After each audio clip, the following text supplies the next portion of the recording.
There's a bit of the update on the hogs. They're in there. Oh, there they come. They hear me. Hey, hey, Piggly Wigglies. Come on out. There you are. How's it going?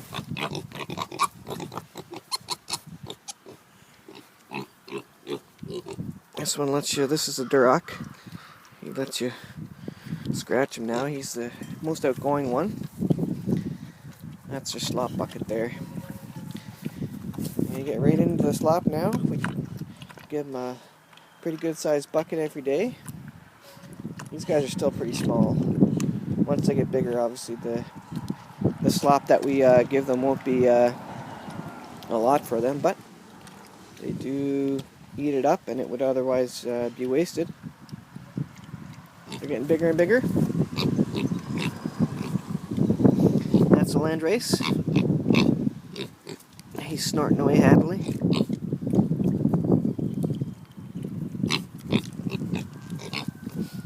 This is their bigger splash bowl. That'll be their water bowl once they're a bit bigger, and their slop bowl. And then I did get a nipple waterer as well. Let's see if I can show it here. See, I got these at the co-op. The pigs come along and they suck on them. Basically, they push down the centerpiece and gives them a bit of water. Now, this is gravity feed, so it's not coming out real fast. But if for whatever reason their buckets go down, then there's always that water, and they use it. I can tell because the nipple there has got muddle over it, so I know they've been sucking on it. And they must have learned that from the farm where I got them, because unless they figured it out by trial and error, but they caught on to it pretty quick.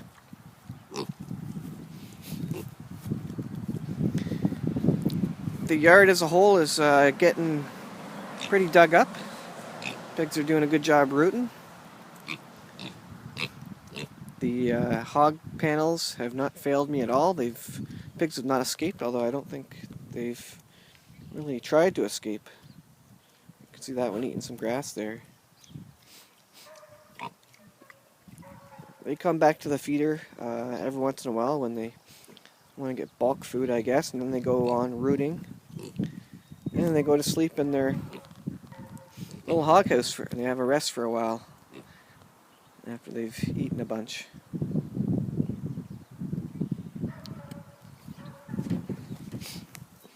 Here's what I did for my hog feeder. I got a Weaner feeder off a hog farm that went out of business. I probably said that before in another video. Anyways, I just loaded up. It happens to have some hog starter and actually some chicken pellets, which my layers didn't like the pellet form, so I tossed that in there. So hopefully my pigs won't start laying eggs. Then I just got this sheet of plywood over top. It keeps all the rain off. It works quite well, actually.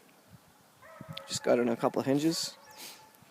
This is all very temporarily set up. I've just got a pallet there that's the feeder's hanging on. And you see my hog panels are put together with the carabiners. That's all that's holding it together. 3 of them down the side there, and they're just sitting on the ground. And yeah, I've not had any issue with them trying to get out.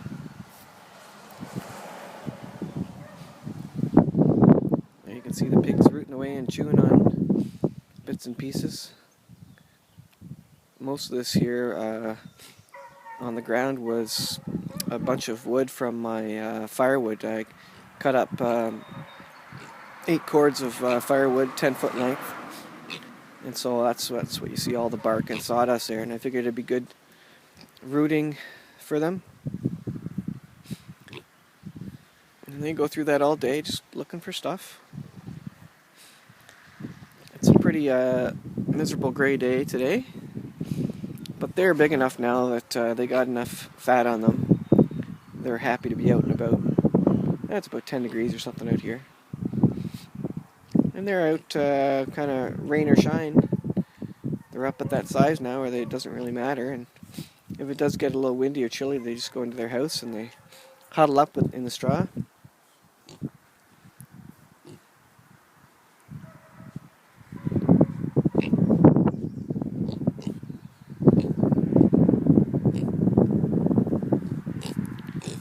Jig and Jiggity Jog are their names.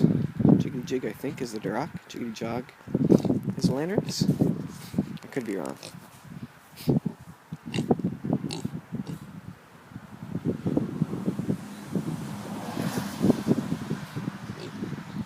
They're as happy as pigs can be.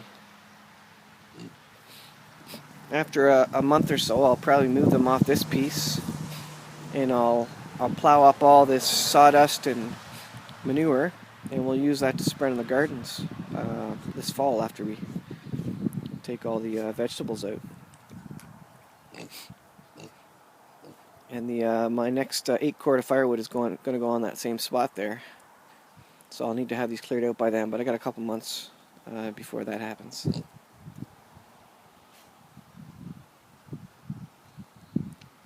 And they say there's lots of different noises that pigs make, and when they're happy, you'll hear them snorting like that, sharp little snorts, as they walk around looking for stuff.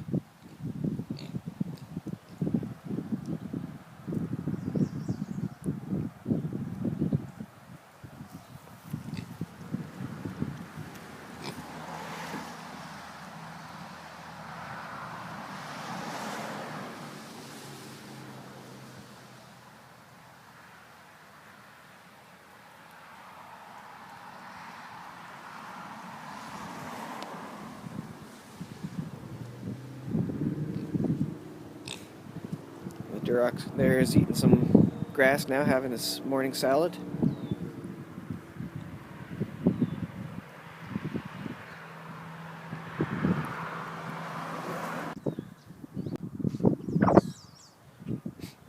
These are free-range chickens. I figured I'd let them free-range.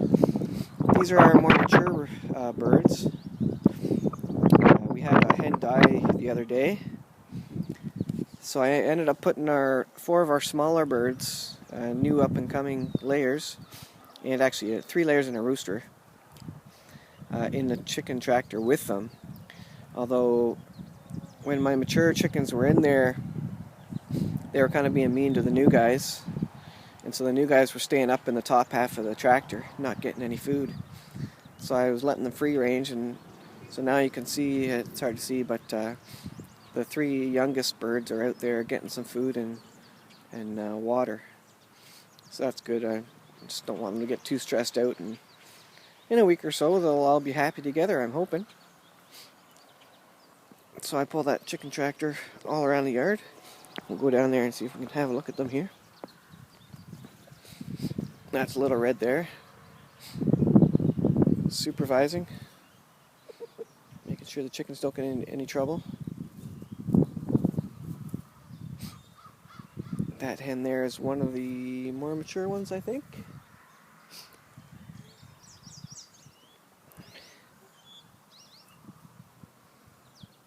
They're just pecking about, looking for bugs. Actually, that spot there where those 3 are pecking is there's some spilled seed there, so they're going through there cleaning that up.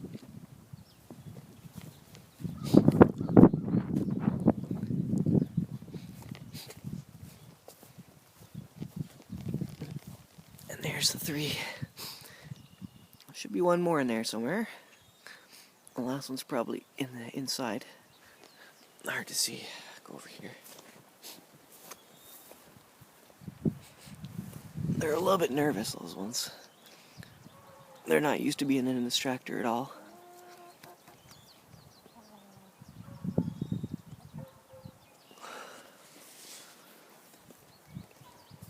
Let's see if there's any eggs in here. Oh, there's one little egg and one more chicken in there.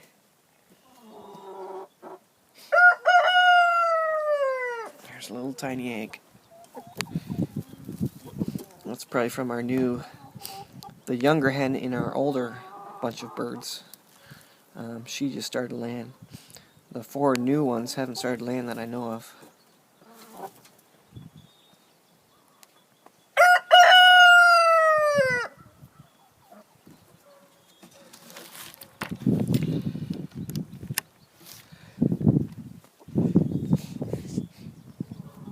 And these guys are pretty safe to waddle about all day. The foxes and the raccoons usually only come at night. Although there are some foxes that we've had chickens taken all day, actually, but too much problem with them.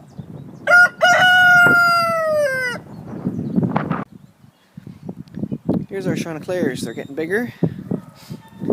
These guys haven't started laying yet. They're pretty skittish. You don't quite know what to do. Yeah, kind of scared me still. A lot more scared than the reds are generally, which is interesting. So hopefully they'll get to know me.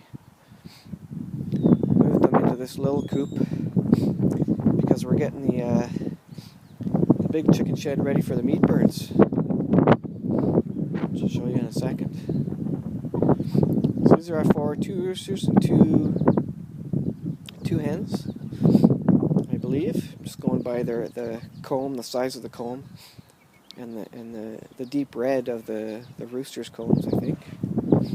So that'll be a great start, and I'll incubate some of these eggs when I get some of them. But this is a cold weather bird, so I'm looking forward to seeing how they do in the minus 20-degree temperatures next winter.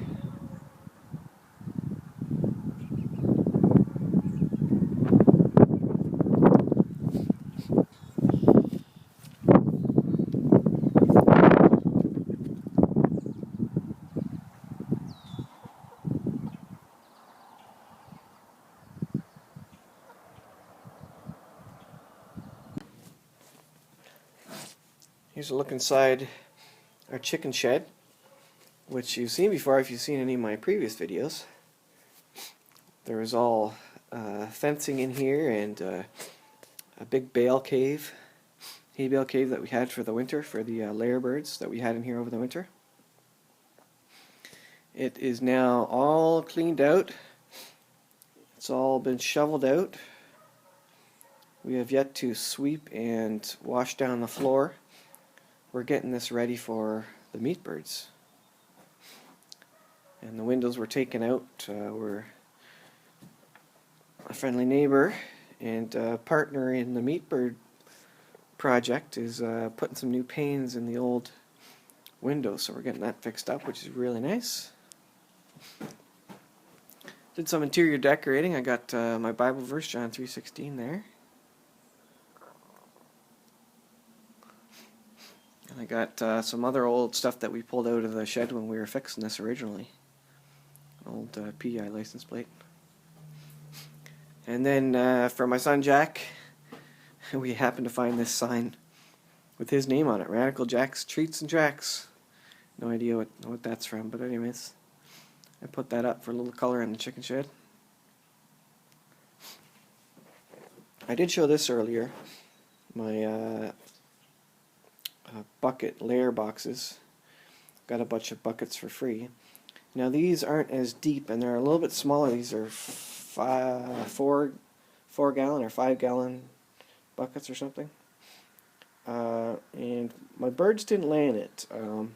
Although the younger birds weren't laying yet anyways, so I don't know if the older layers would get used to these or not. I didn't have any lay in there. We'll have to see maybe next year. See how it goes. It may be too small. I don't know. It's about the right size. The birds can turn around in there, but they may